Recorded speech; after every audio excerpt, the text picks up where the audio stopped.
Hello दोस्तों, नमस्कार। ये जो पेपर है ये रीड लेवल सेकंड का 23 जुलाई का सेकंड शिफ्ट का पेपर है। हिंदी भाषा प्रथम है। तो आप देख लीजिए आपके कितने क्वेश्चन सही है। देखते हैं इसका पहला क्वेश्चन।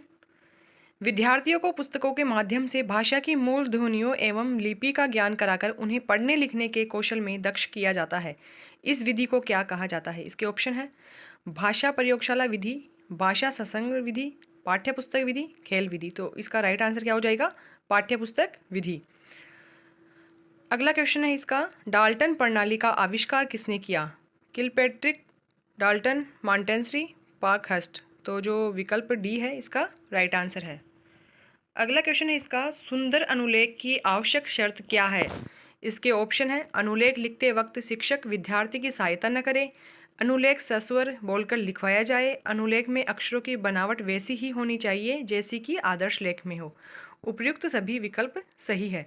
तो इसका जो विकल्प सी है, अनुलेख में अक्षरों की बनावट वैसी ही होनी चाहिए जैसी कि आदर्श लेख में हो, इसका सही उत्तर है। अगला प्रश्न है इसका, भाषा शिक्षण का दृश्य श्रव्य साधन है। इसके ऑप्शन है चित्र विस्तारक यंत्र, ग्रामोफोन, चार्ट, नाटकीकरण। तो जो इसका विकल्प डी नाटकीकरण है इसका सही उत्तर है।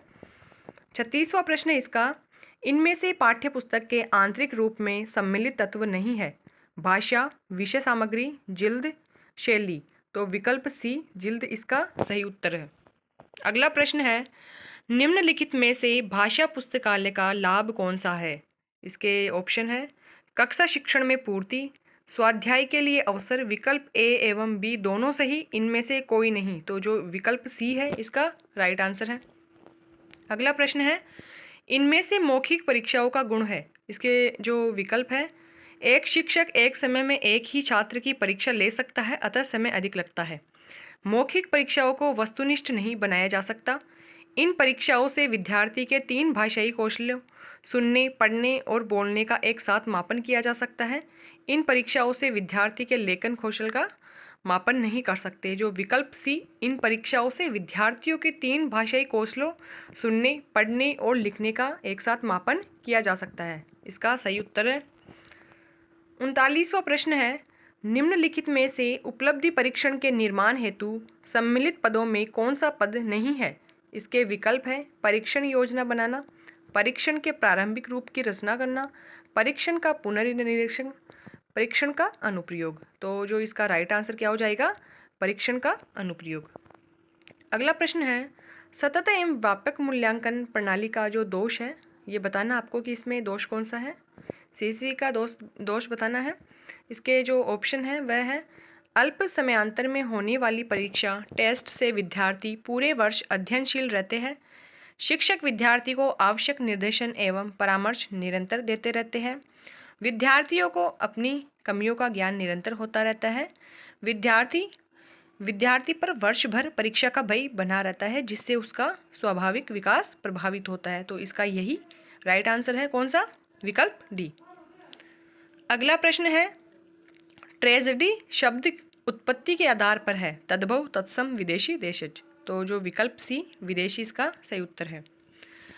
42वां प्रश्न है, सुधाकर का पर्यायवाची शब्द है। तो सुधाकर का पर्यायवाची बताना आपको।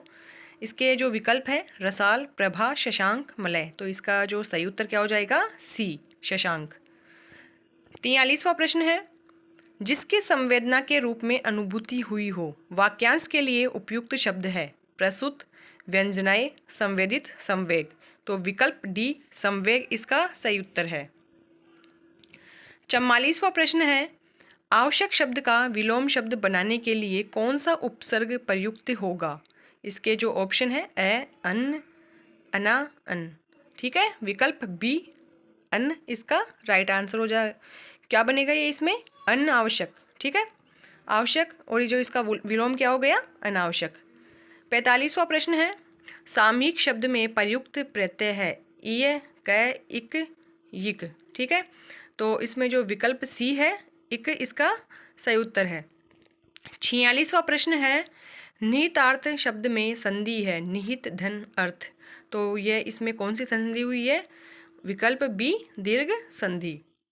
47वां प्रश्न है, निम्नलिखित शब्दों में से अवयव नहीं है अधिक, जब पूर्व रचना, तो विकल्प डी रचना इसका सही उत्तर है। 48वां प्रश्न है, अनुस्वार शब्द में कौन सा समास है? अव्ययीभाव समास, तत्पुरुष समास, द्वंद्व समास, द्विगु समास। तो विकल्प ए अव्ययीभाव समास इसका सही उत्तर है।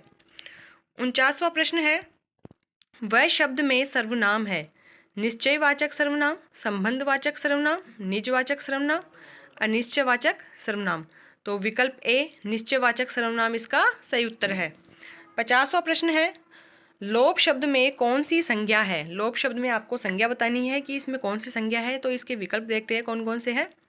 व्यक्तिवाचक संज्ञा, जातिवाचक संज्ञा, वस्तुवाचक संज्ञा और भाववाचक संज्ञा।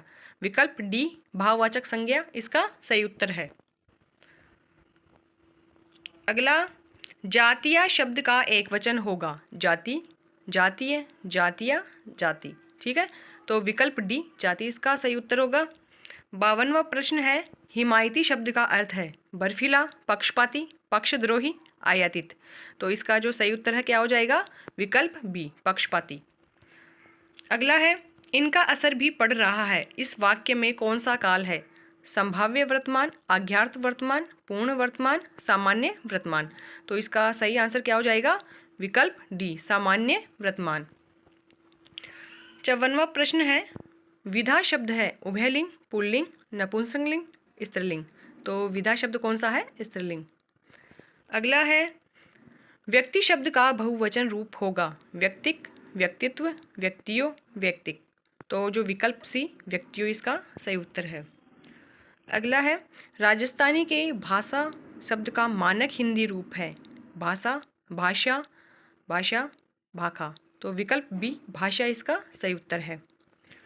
अगला है, वाक्य के अंग है उद्देश्य, विधेय। विकल्प ए एवं बी दोनों सही है, इनमें से कोई नहीं। तो उद्देश्य और विधेय दोनों ही वाक्य के अंग होते हैं, तो इसका सही उत्तर क्या हो जाएगा? विकल्प सी। विकल्प ए एवं बी दोनों सही है, ये इसका सही उत्तर है। अगला है, जो वाक्य मुख्य उद्देश्य एवं मुख्य विधेय से बना है उसे क्या कहते हैं? तो जो विकल्प डी है प्रधान उपवाक्य इसका सही उत्तर है। 59वां प्रश्न है, टोपी उछालना मुहावरे का अर्थ है? अपमानित करना, छिपकर षड्यंत्र करना, रक्षा करना, ध्यान रखना। तो जो इसका सही उत्तर क्या हो जाएगा? विकल्प ए अपमानित करना। इसका जो अंतिम प्रश्न है, मौज मस्ती में जीवन बिताना के अर्थ में उपयुक्त लोकोक्ति है? अपना रख पराया चक, अपनी करनी पार उतरनी, 8 कनौजिए 9 चूल्हे, 8 बार न्यो त्योहार। तो मौज मस्ती में जीवन बिताना इसका सही जो लोकोक्ति है वो कौन सी हो जाएगी? 8 बार न्यो त्योहार। तो देखिए हमने सारे प्रश्न बता दिए हैं आपको, और आपके कितने क्वेश्चन सही हुए हैं ये आप हमें ज़रूर बताइएगा। और अगर आपको हमारा चैनल अच्छा लगा तो आप चैनल को लाइक, शेयर और सब्सक्राइब ज़रूर कीजिएगा। धन्यवाद।